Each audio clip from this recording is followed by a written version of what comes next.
Pemirsa Khazanah, jika kita merenungkan angka-angka yang tersebut di dalam Al-Quran dan menelaah makna setiap bilangan, maka akan timbul pertanyaan, apakah Allah memang mengistimewakan bilangan tertentu? Apapun jawabannya, yang pasti, angka yang paling sering disebutkan dalam Al-Quran setelah angka 1 adalah angka 7, beserta kelipatan 7. Ibnu Qayyim rahimahullah pernah membahas angka 7 saat menafsirkan hadis Nabi yang artinya, barang siapa memulai paginya dengan 7 buah kurma aliyah, maka tidak akan mempan jika terkena racun atau sihir. Kemudian Ibnu Qayyim menjelaskan, adapun khasiat angka 7, maka itu terjadi dalam hukum alam dan hukum syariat. Allah subhanahu wa ta'ala telah menciptakan langit sebanyak 7 lapis, bumi juga 7 lapis, jumlah hari juga ada 7, dan manusia diciptakan dalam 7 tahapan. Di sisi lain, Allah telah mengajarkan tawaf sebanyak 7 kali putaran, sa'i antara Safa dan Marwah juga 7 kali putaran, melontar jumrah juga 7, takbir pada sholat Id juga 7 kali pada rakaat pertama. Nabi SAW juga bersabda, suruhlah anak-anakmu untuk mengerjakan sholat saat usianya sudah mencapai 7 tahun. Sewaktu sakit, Nabi SAW pernah memerintahkan agar disiram air sebanyak 7 kirbah. Kaum Ad mendapat azab dari Allah berupa angin kencang selama 7 malam.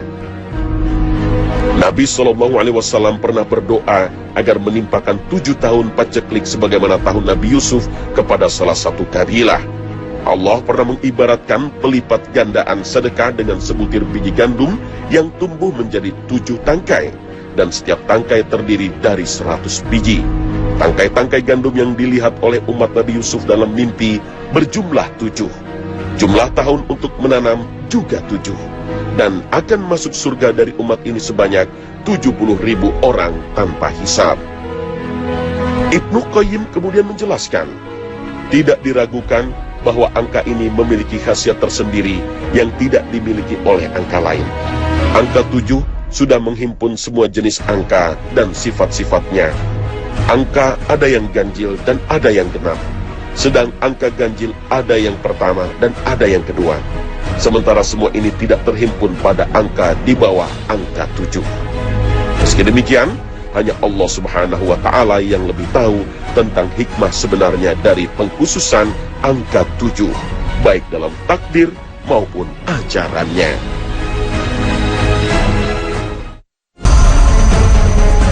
Pemirsa Khazanah, dalam hadis Nabi, angka 7 juga mendapatkan porsi yang cukup besar sehingga menunjukkan arti penting dari angka ini. Ketika Nabi SAW berbicara mengenai perusak amal, beliau memerintahkan umatnya agar menjauhi 7 perkara yang bisa merusak pahala amal. Dan ketika berbicara mengenai orang-orang yang kelak di hari kiamat akan mendapatkan naungan dari Allah, di saat tidak ada naungan lain selain naungan itu, beliau menyebutkan adanya 7 orang yang akan mendapatkan naungan itu. Ketika berbicara tentang perlakuan zalim berupa merampas harta orang lain tanpa hak, beliau menjadikan bilangan 7 sebagai bentuk siksa pada hari kiamat. Beliau bersabda, barang siapa merampas sejengkal tanah milik orang lain, maka pada hari kiamat kelak dia akan dikalungi 7 lapis bumi. Hadis riwayat Bukhari dan Muslim. Barang siapa merampas sejengkal tanah milik orang lain tanpa hak, maka pada hari kiamat kelak dia akan disuruh menggali tanah yang pernah dirampasnya itu hingga lapis ke-7 di bawah permukaan bumi. Lalu disuruh membawanya ke padang mahsyar, kemudian dikalungkan di lehernya untuk menghadapi pengadilan ilahi. Saat itu ukuran lehernya akan diperbesar hingga mampu menampung semua tanah itu. Wallahu a'lam. Terkait dengan sujud, Nabi SAW mengajarkan kepada kita agar melakukannya dengan bertumpu pada 7 anggota tubuh, yaitu 2 tangan, 2 kaki, 2 lutut, dan 1 dahi.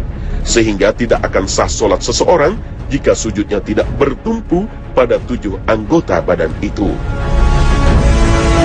Jika anjing menjilat sebuah bejana, maka tidak akan bisa disucikan kecuali dengan mencucinya sebanyak 7 kali, salah satunya dengan debu.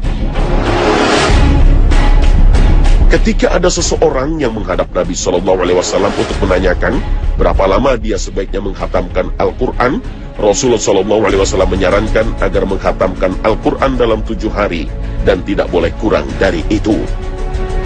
Ketika berbicara tentang Al-Quran, beliau menyatakan bahwa Al-Quran diturunkan dalam 7 ragam bacaan, dan bacaan manapun yang kita pilih dari 7 itu, maka semuanya adalah Al-Quran. Dalam kesempatan lain, Nabi SAW mengatakan bahwa pada hari kiamat kelak, neraka jahanam akan didatangkan dengan 70.000 tali kendali. Setiap kendali ditarik oleh 70 orang malaikat. Dan inilah barangkali alasannya kenapa beliau memohon perlindungan kepada Allah dari siksa neraka dengan membaca doa, Allahumma ajirni minan nar. Ya Allah, lindungilah aku dari neraka sebanyak 7 kali. Untuk menyembuhkan penyakit, Nabi SAW juga mengajarkan kepada kita agar membaca doa A'udzubillahi wa qudratihi min syarri ma ajidu wa uhazir. Aku berlindung kepada Allah dan kepada kuasanya dari keburukan apa yang aku temukan dan aku khawatirkan, sebanyak 7 kali. Bahkan ketika membahas makanan, kita masih saja menemukan kehadiran angka 7. Beliau pernah bersabda, barang siapa setiap pagi makan kurma ajwah sebanyak 7 butir, dia tidak akan mempan oleh racun atau serangan sihir sepanjang hari itu. Hadis riwayat Bukhari dan Muslim. Tentang puasa demi meraih ridha Allah, beliau juga menjelaskan bahwa barang siapa berpuasa sehari di jalan Allah, maka dia akan dijauhkan dari neraka sejauh 70 musim gugur, yakni sejauh perjalanan 70 tahun. Nabi SAW meski sudah dijamin akan diampuni segala kesalahannya di masa lalu dan masa mendatang, beliau selalu membaca istighfar sebanyak 70 kali dalam sehari.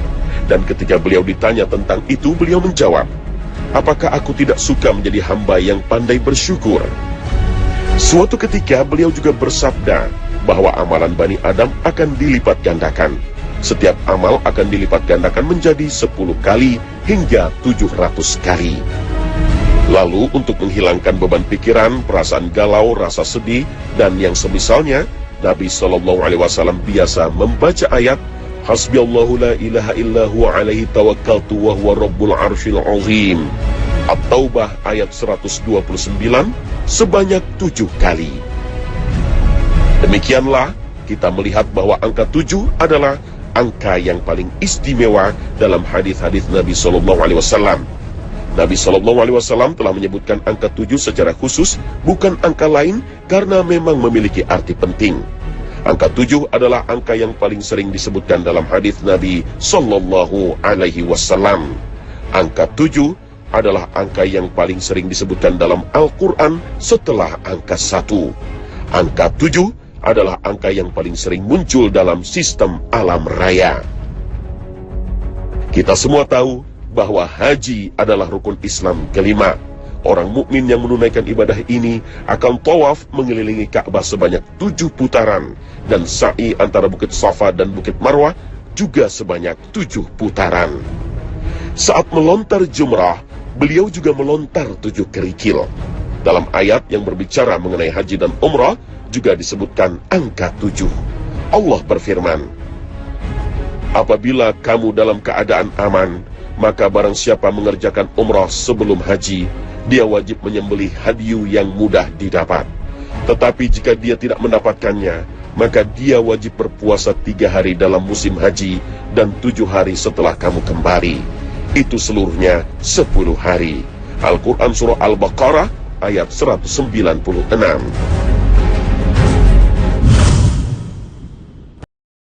Ke sana, Sa'ad bin Abi Waqqas berkata, aku bertanya kepada Rasulullah SAW, ya Rasulullah, siapakah orang yang paling berat ujian dan cobaannya? Nabi SAW menjawab, para nabi, kemudian yang menyerupai mereka, dan yang menyerupai mereka. Seseorang diuji menurut kadar agamanya.